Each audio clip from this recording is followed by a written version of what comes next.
India TV YouTube channel को subscribe करें और बेल आइकन दबाएं। सुनवाई लोकसभा स्पीकर ओम बिरला की बात बताई। संसद के मॉनसून सत्र में जो जो हुआ, विपक्षी सांसदों ने जो कुछ किया, उन सबका जवाब अब प्रधानमंत्री देंगे। 15 अगस्त को लाल किले से देंगे। लाल किले से प्रधानमंत्री मोदी के राष्ट्रीय संबोधन में केवल 4 दिन बचे हैं। वैसे तो मोदी पिछले 1.5 हफ्ते से हर रोज किसी न किसी विषय पर बात कर रहे हैं, कल भी बात करने वाले हैं, लेकिन 15 अगस्त को वो क्या कहेंगे, नई दिल्ली से लेकर गांव-गांव तक इस बात की चर्चा है। अब मोदी क्या सोच रहे हैं ये तो सिर्फ वही बता सकते हैं, मगर कुछ क्लूज जरूर हैं। प्रधानमंत्री ने इस महीने जो जो कहा है उससे कुछ इशारे मिलते हैं। प्रधानमंत्री के पिछले 7 भाषणों को बहुत ही बारीकी के साथ सुनने के बाद हमने ये रिपोर्ट तैयार की।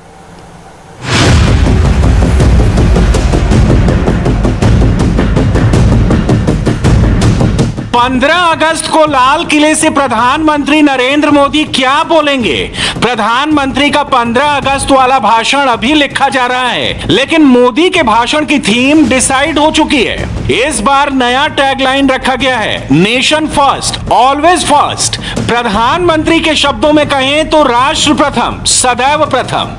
भारत आजादी के 75वें साल में प्रवेश कर रहा है, जिसके लिए नरेंद्र मोदी पिछले 1 साल से सिचुएशन बिल्डअप कर रहे हैं। बस 4 दिन बाद मोदी आजादी का अमृत महोत्सव शुरू करने वाले हैं।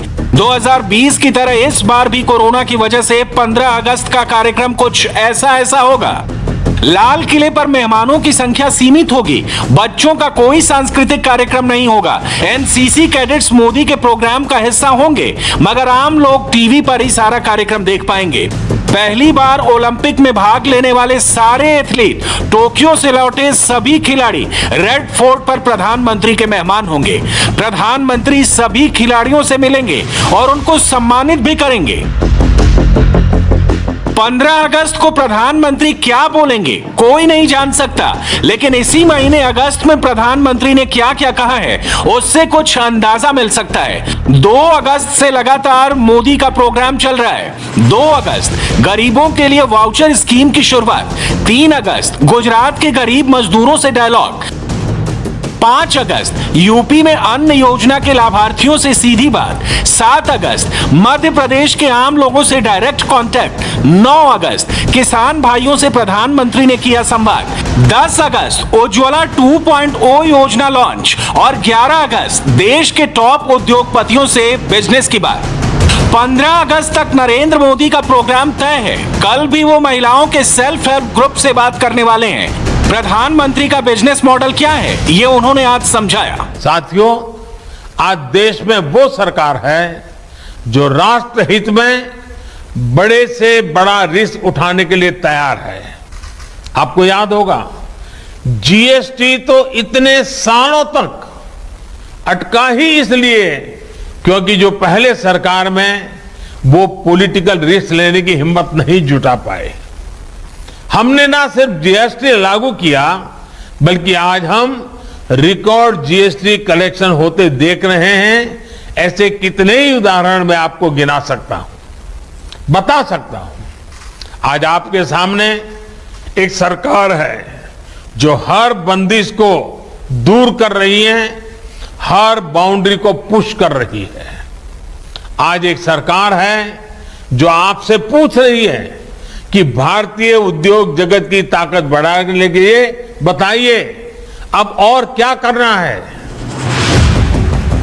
लाल किले की प्राचीर से मोदी 8वीं बार बोलने वाले हैं। हमने प्रधानमंत्री के पिछले 7 भाषण पूरे सुने। उनके भाषणों का पैटर्न देखकर यह कहा जा सकता है कि 15 अगस्त को मोदी एकदम नई बात बोलेंगे। मोदी ने हाल में जो जो कहा है उसे वो लाल किले से रिपीट नहीं करेंगे। पंडित नेहरू से लेकर राजीव गांधी तक और शास्त्री जी से लेकर मनमोहन सिंह तक 15 अगस्त से पहले सभी प्रधानमंत्री आमतौर पर चुप रहते थे। करीब महीना भर पहले से ही वो 15 अगस्त के भाषण की तैयारियों में लग जाते थे, लेकिन नरेंद्र मोदी लगातार बोलते हैं और 15 अगस्त को भी उनका भाषण लंबा होता है।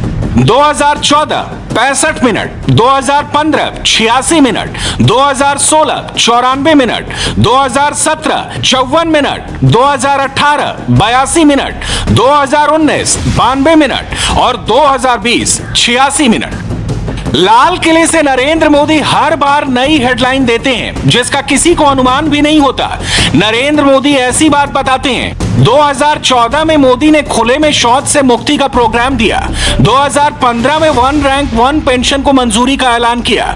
2016 में सेल्फ गवर्नेंस पर जोर रहा तो 2017 में मोदी ने न्यू इंडिया बनाने का प्रण लिया। 2018 में प्रधानमंत्री ने किसानों की आय दोगुनी करने का संकल्प लिया।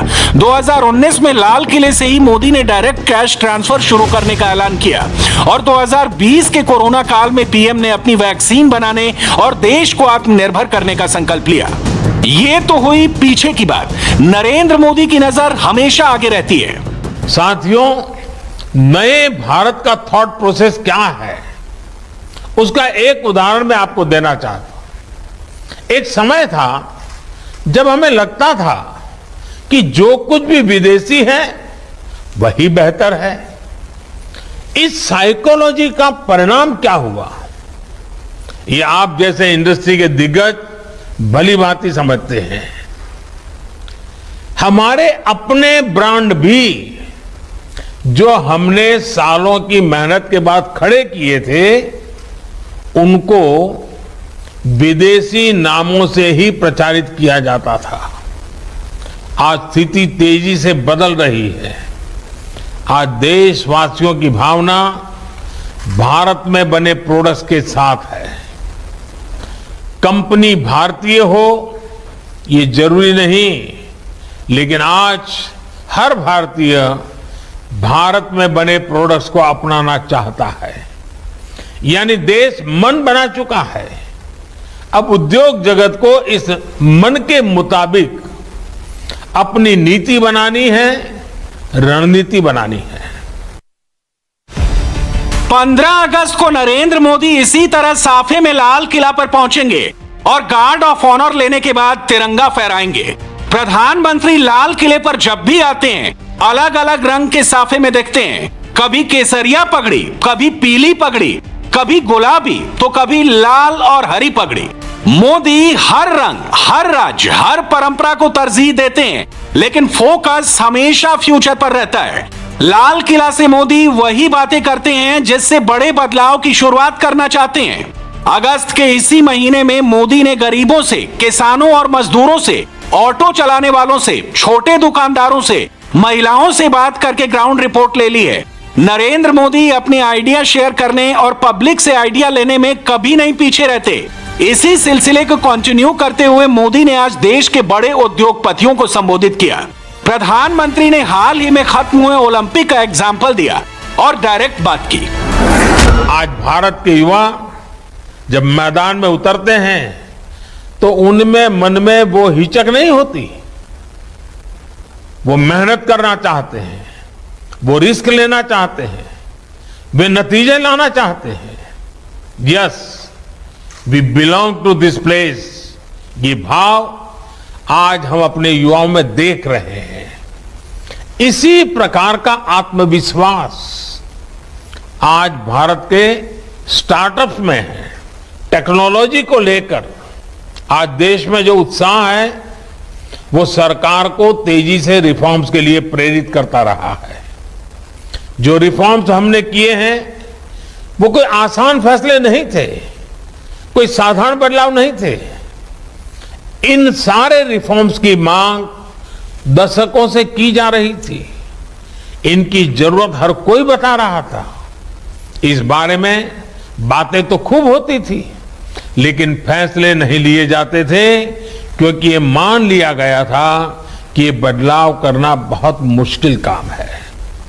लेकिन आपने भी देखा है कि हमने वही फैसले कैसे पूरी दृढ़ता के साथ लिए हैं, यहां तक कि पैंडेमिक के दौरान भी रिफॉर्म की प्रक्रिया जारी रखी।